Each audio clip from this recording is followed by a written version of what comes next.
Okay, so last time may nagtanong kung paano ba ma-auto-fit yung picture into a cell. So, ang ginawa natin, nag-google agad tayo kung paano siya gawin kasi di rin natin siya alam. So, so far may nakita tayong mga code dun. So, ito yung nakita ko dun. Ayan. So, hindi siya isang code lang. So, naghanap ako. Meron siyang pang-delete, pang-pick ng picture, and then select ng picture. Ito yung pang-center ng picture.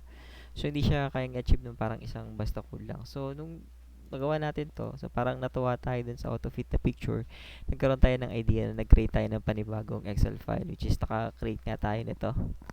Ayan. So, kung familiar kayo sa parang race game board. So, pag nag-click ka nito, ilalabas sa dice since 1. So, 1 si Mario, then si Luigi, pag click mo to. Ayan. So, 2. Then, hanggang sa mauna sila. Uunahan lang sila. Yan, dahil lang yan sa gusto nating matutunan kung paano mag-auto-fit yung picture dun sa cell size. Ayan, nakabuo tayo ng laro natin. Ayan, so pag click mo yan, mag-generate siya ng number ng from 1 to 6. And then, ang ginawa natin is, nag-download ako ng mga picture ng dice. Ayan, so nanalo na siya.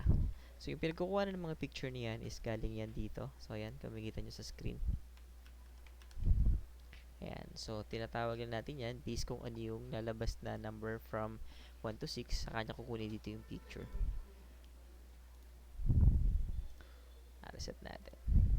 Ito yung code niya. Medyo halos same lang siya nung kanina. Ito yung sa random. Yung number na 1 to 6. And then, delete picture ulit.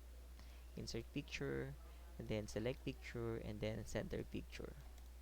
Ayan. So, dyan na nag-run yung ibang mga ano natin.